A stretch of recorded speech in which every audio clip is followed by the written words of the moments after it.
You're listening to Personal Demon, a YA horror series set in a mysterious town in upstate New York, where horrors crawl out of the shadows and friendly faces wear fangs.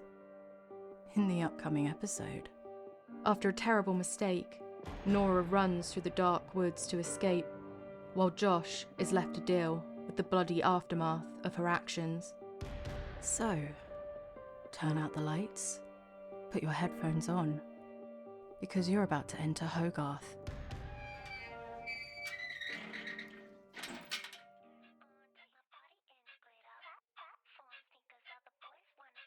Josh cracked his neck, joints popping like gravel underfoot after another long day. He leaned against the cold metal door of the sports equipment shed, rubbing his back and shoulder to ease the tension. At least he was getting paid for this. Any job the school could cough up, clean-up duty, locker resets, putting away gear, he'd do it. Nothing glamorous, but enough to keep the lights on at home for another day. Josh stacked the last of the football pads into their bins and closed the crate with a metallic snap. The equipment shed was built under the far side of the bleachers, opposite the school building and away from the glow of the field, meaning he had to lug everything around to the back. It was dark and a bit damp, and always smelled like turf and stale sweat, but at least it was quiet. Too quiet sometimes. Josh's hoodie was getting damp with the effort, and he pulled it tighter as the cold began to seep through. The worst part was how much it made him miss football. How he used to be out there on the pitch, under those same floodlights, not hauling gear off it. He'd been the youngest player to ever make varsity. Coach used to say he had killer instincts. Could have gone far, until the night everything fell apart. Josh pressed a hand to his knee, the ache still lingering. He'd torn his ACL, launching himself at the deadbeat, a charming nickname for his glorified sperm donor. Josh still remembered the crack when his knee twisted beneath him. Worth it, though. Seeing that bastard thrown in jail was one of the best days of his life. That dick almost put her head through a wall that night, and Josh vowed he'd never let another man raise a hand to his mother ever again. Things had been tough for them since. As much as his dad was a worthless monster, he'd still brought home a paycheck. Iris Bloomfield would do anything to make sure her son was fed, clothed, and got a good education. It was the reason she kept her head down for so long and endured the abuse. His mum had picked up extra shifts, working nights this week at the cafe, while Josh took any odd job he could manage. They'd sold the car to cover bills, and Josh even managed to swindle some construction work on Saturdays, yet they still often came up short by month's end. He didn't know how long they'd last. Josh pulled the shed door shut and locked it. The metal clanged into the silence, echoing off the stands and out towards the trees lining the edge of the field, so loud he could hear it through his headphones. When he finally removed them, he heard it. A thud, followed by a sharp cry of terror. Josh froze, straining his ears. There it was again. A scuffle. Someone was out there on the field. He stepped cautiously around the edge of the bleachers, boots squelching over the damp grass. The main lights had been turned off after practice ended, meaning the field was dim other than some weak floodlights. They were flickering overhead, casting long, awkward shadows over the field. Most of the perimeter was surrounded by thick woods, cordoned off with a 6-foot chain-link fence. The air was thick with black smoke, but there didn't appear to be a source, as footsteps bounded off to the back of the field. "Hello?" Josh called out, his heart racing. The chain rattled as something darted over the fence and disappeared into the shadows of the forest. Josh squinted into the dark, trying to make sense of everything. Call him crazy, but he could have sworn he saw a girl hop that fence. But there was no way, not with how fast she was moving. As he stepped out onto the field, a rasping breath drew his attention to a black mound on the grass. A man lay near the centre of the field, twisted on his side like he'd been thrown there. Josh broke into a sprint, his shoes slipping on the dewy grass. The man was torn up, bleeding, badly. He looked like something had ripped into him. A wild animal, or maybe he was mangled by machinery. The shirt beneath his biker jacket was soaked through, sticky and dark. Josh dropped to his knees, terrified to put his hands on the guy. "Hey, can you hear me?" He gave the man's shoulder a gentle shake. No response. Patting down his own pockets with fumbling hands, Josh pulled out his phone. "Emergency services, what's your location?" I'm at Hogarth High. There's a man. He's been attacked, or I don't know. He's bleeding. Please, I think he's dying. "Try to stay calm. The operator's voice was even. Help is on the way. Can you tell me exactly where you are on the property?" The football field behind the school building. There's a road to the parking lot by the west entrance, he said. "I've added those notes to their manifest. EMTs will be with you shortly. Are you safe?" Josh glanced around, scanning the field, the tree line, the tops of the fences. Nothing moved, nothing obvious. "I think so," he said. The man's eyelids fluttered, and he made a weak, gurgling noise, barely a breath. "Oh, I think he's waking up." Josh began patting the man's face. Can you hear me?" When the man tried to speak, blood poured from his wound and out of his mouth. Josh pulled off his hoodie in one motion, folding it and pressing it hard against the man's neck. But the warm blood soaked through almost instantly. "Stay with me, man. You're going to be all right." Josh wasn't sure who he was talking to at this point.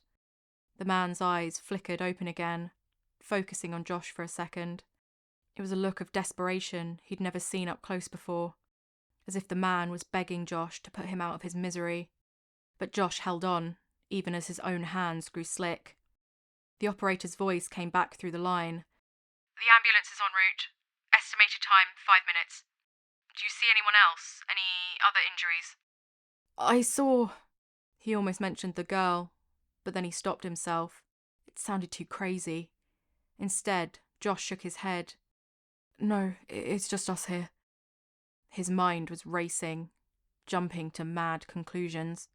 He knew Hogarth had a lot of strange occurrences, but most people didn't really believe any of those things really happened here. This was gang-related, a drug deal gone wrong. Josh wanted to believe that, but there was too much blood. Josh clamped down on the thought before it could spiral any further. This was real.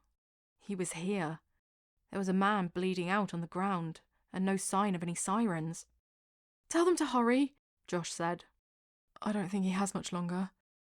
He held the phone between his ear and shoulder, keeping both hands on the man's wound, pressing down as firmly as he dared. The wind picked up again, sending a shiver up Josh's spine. The floodlights flickered above, and for a moment the whole pitch dimmed before sputtering back to life. He couldn't help but glance towards the trees again, half expecting to see a pair of eyes staring back. There was nothing, just the trees, a fence, and a strange man dying in his arms.